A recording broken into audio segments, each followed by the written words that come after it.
intend to resign as party leader, as prime minister, after the party selects its next leader through a robust, nationwide, competitive process.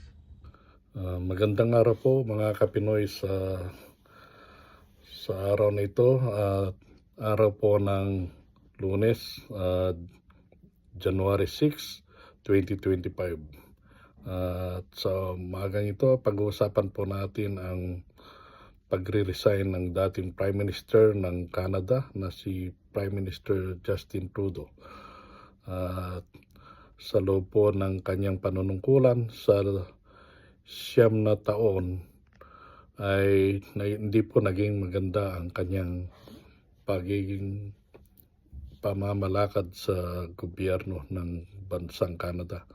At marami po ang hindi naging natuwa o nasiyahan sa panahon ng kanyang administrasyon. Lalo na po ang mga nasa gobyerno ng bansang Canada.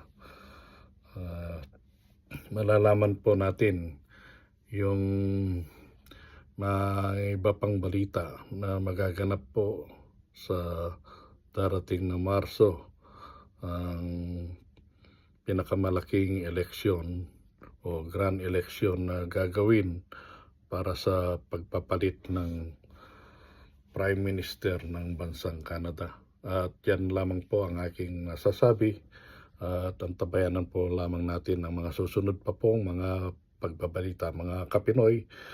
Hanggang dyan lang po at magandang araw po sa inyong lahat.